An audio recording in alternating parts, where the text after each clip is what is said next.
السلام علیکم ورحمۃ اللہ وبرکاتہ۔ شرک کے حوالے سے میں نے پچھلے دن ویڈیو بنائی تھی۔ اسی طریقے سے شرک بہت خطرناک چیز ہے، اس لیے میں زیادہ اس کے اوپر ویڈیو بنا رہا ہوں، کیونکہ اللہ کے نیک بندوں کو معبود بنا لیا ہے لوگوں نے۔ اور اب جو میں ابھی ویڈیو دکھاؤں گا آپ کو، اس سے بھی آپ کو پتہ چلے گا کہ واقعی میں ہاں معبود تو بنا لیا ہے۔ یہ ہمارا اسلام تھا۔ نبی علیہ السلام تو بہت ڈرا کر گئے تھے ہمیں کہ شرک مت کرنا، شرک مت کرنا۔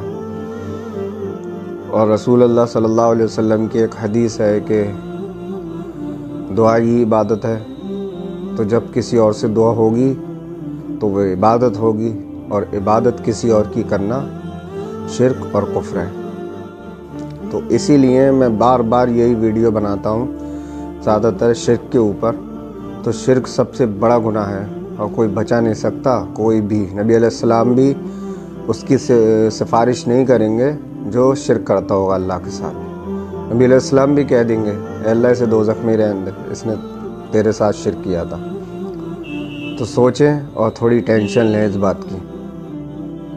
تو نبی علیہ السلام شرک کے حوالے سے اتنا کیوں ڈرایا کرتے تھے؟ کیونکہ نبی علیہ السلام اس لیے ڈرایا کرتے تھے کیونکہ شرک بہت بڑا گناہ ہے، اور شرک کی معافی بھی نہیں ہے۔ اگر زندگی میں نہیں کی تو مرنے کے بعد تو کوئی معافی نہیں ہے۔ تو اسی لیے رسول اللہ صلی اللہ علیہ وسلم سے جو پکی محبت کرنے والا ہوگا وہ کبھی بھی شرک میں مبتلا نہیں ہوگا۔ اب یہ جو ویڈیو ہے، اس میں ایک پہلے اتنی لمبی داڑھی والے ایک انسان آئیں گے جو کہیں گے کہ پہلے تو ہم ہولی کھیلیں گے خواجہ معین الدین چشتی رحمۃ اللہ علیہ کے مزار پر۔ یہ کہہ رہے ہیں وہ وہاں پر۔ یہ کیسا اسلام ہے جو یہ لوگ فالو کر رہے ہیں؟ اسلام میں تو یہ سب چیزیں منع ہیں، لیکن پھر بھی ان چیزوں کو زیادہ وہ دیا جا رہا ہے، اور کوئی منع بھی نہیں کرتا ہے۔ وہاں کے جو بڑے بڑے مولانا ہیں، معین الدین چشتی رحمۃ اللہ علیہ کے مزار کے پاس بھی کوئی مولانا تو ہوں گے، اور وہ بھی منع نہیں کرتے ہیں، اور نہ وہاں کی پیر جیوں کا تو پیٹ پل لیا ہے ان چیزوں سے، اس لیے وہ منع کر نہیں سکتے۔ لیکن عالموں کو سوچنا چاہیے یہ کیا ہو رہا ہے وہاں پر۔ ورک نہیں کرتا ہے اور زیارتوں کو ایسے طریقے سے نہیں مانتا ہے جس طریقے سے یہ لوگ مانتے ہیں، تو اس کو وہ وہابی سمجھنے لگتے ہیں۔ تو یہ وہابیوں والی بات نہیں ہے، یہ نبی علیہ السلام کی بات ہے۔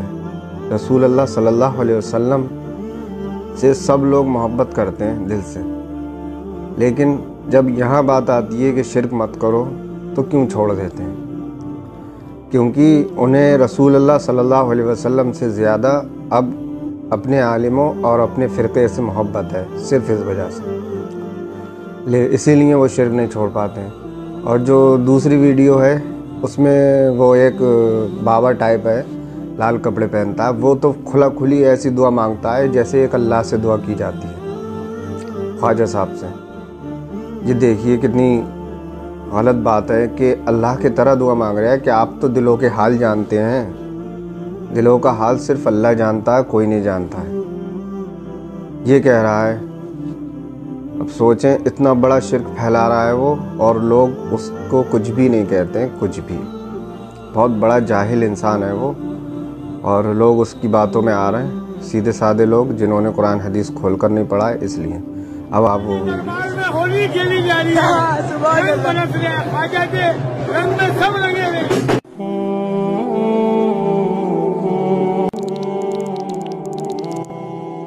کہہ دو کہ ہم نے اللہ کا رنگ اختیار کر لیا ہے، اور اللہ سے بہتر رنگ کس کا ہو سکتا ہے، اور ہم اسی کی عبادت کرنے والے ہیں۔ ان سے کہو کیا تم اللہ کے بارے میں ہم سے جھگڑتے ہو، حالانکہ وہی ہمارا اور تمہارا پروردگار ہے، اور ہم کو ہمارے اعمال کا بدلہ ملے گا اور تم کو تمہارے اعمال کا، اور ہم خاص اسی کی عبادت کرنے والے ہیں۔ بے روزگار ہیں ان کو روزگار عطا فرمائیے، مولا غریب نواز، مولا غیب سے مدد فرمائیے، حضور آپ دلوں کے حال بہتر جانتے ہیں مولا۔ بھلا کون خلقت کو پہلی بار پیدا کرتا پھر اس کو دوبارہ پیدا کرے گا، اور کون تم کو آسمان اور زمین سے رزق دیتا ہے؟ یہ سب کچھ اللہ کرتا ہے، تو کیا اللہ کے ساتھ کوئی اور معبود بھی ہے؟ ہرگز نہیں۔ کہہ دو کہ مشرکو اگر تم سچے ہو تو دلیل پیش کرو، اور اسی کے پاس غیب کی کنجیاں ہیں جن کو اس کے سوا کوئی نہیں جانتا، اور اسے جنگلوں اور دریاؤں کی سب چیزوں کا علم ہے، اور کوئی پتا نہیں جھڑتا مگر وہ اس کو جانتا ہے، اور زمین کے اندھیروں میں کوئی دانہ اور کوئی ہری یا سوکھی چیز نہیں ہے مگر کتاب روشن میں لکھی ہوئی ہے۔ تو یہ ویڈیو دیکھنے کے بعد آپ کو دکھ ہوا ہوگا، اور اس میں قرآن کی آیتیں بھی فٹ ہیں اس ویڈیو میں۔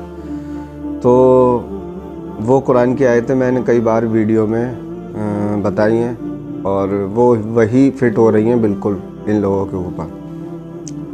تو جو رسول اللہ صلی اللہ علیہ وسلم سے سچی محبت کرتا ہوگا اسے ان ویڈیو کو دیکھ کر دکھ ہوگا کہ اللہ کو ان لوگوں نے بالکل چھوڑ دیا، اور اللہ دلوں کے حال جاننے والا ہے، اللہ سب کچھ جاننے والا ہے، لیکن ان لوگوں نے اور لوگوں کو اپنا معبود بنا لیا ہے۔ اب رسول اللہ صلی اللہ علیہ وسلم کی ایک حدیث پیش کرتا ہوں کہ تو نبی علیہ السلام نے نصیحت کرتے ہوئے ایک صحابی سے فرمایا کہ اللہ کے ساتھ کسی چیز کو شریک نہ کرنا، چاہے تجھے ٹکڑے ٹکڑے کر دیے جائے یا پھر جلا دیا جائے۔ پھر فرمایا اور نماز مت چھوڑنا، کیونکہ جس نے نماز چھوڑی اس کا ذمہ اٹھ گیا اللہ کے اوپر سے، کیونکہ اللہ حفاظت کرتا ہے نمازی انسان کی۔ اور تیسری چیز فرمائی شراب مت پینا، اور یہ تینوں چیزیں ہو رہی ہیں، نبی علیہ السلام کی بات نہیں مانی جا رہی ہے۔ تو یہ وہی لوگ کرتے ہیں، دیکھیے نماز بھی وہی چھوڑتا ہے جس کے پاس علم کم ہوتا ہے، شراب بھی وہی پیتا ہے جس کے پاس علم کم ہوتا ہے دین کا، اور اللہ کے ساتھ شریک بھی وہی کرتا ہے چیزوں کو جس کے پاس دین کا علم کم ہوتا ہے۔ تو اسی لیے یہی تو چاہتے ہیں مولانا لوگ، وہ چاہتے ہیں کہ ایک انسان قرآن حدیث پڑھے نا اور وہ ہماری باتوں میں آتا رہے گا۔ جس دن انسان نے قرآن شریف پڑھ لیا ترجمے کے ساتھ، اس دن ان لوگوں کی باتیں ماننا بند ہو جائیں گی اس کے خود، کیونکہ اگر وہ سچا اللہ کا ماننے والا ہے اور رسول اللہ صلی اللہ علیہ وسلم کا ماننے والا ہے تو اس کو ان لوگوں کی باتیں مذاق لگیں گی صرف، کیونکہ اگر اللہ سے محبت ہے تو اللہ کی بات سب سے پہلے مانی جائے گی، اور اس کے بعد رسول اللہ صلی اللہ علیہ وسلم سے جس کو محبت ہے تو رسول اللہ صلی اللہ علیہ وسلم کی بات سب سے پہلے ہوگی، چاہے کوئی کچھ بھی کہتا رہے۔ جو بات رسول اللہ صلی اللہ علیہ وسلم نے فرما دی وہی ہمارے لیے حجت ہوگی، اور وہی ماننا ہے ہم لوگوں کو بس۔ یہ چیز جب ہوگی جب انسان کے پاس دین کی نالج ہوگی، اور جب نالج ہی نہیں ہوگی تو یہ ان چیزوں میں پڑتا رہے گا وہ، اور اس کو ثواب سمجھ کے کرتے ہیں لوگ۔ تو اللہ تعالی ہمیں ہدایت دے، توفیق دے۔ السلام علیکم ورحمۃ اللہ وبرکاتہ۔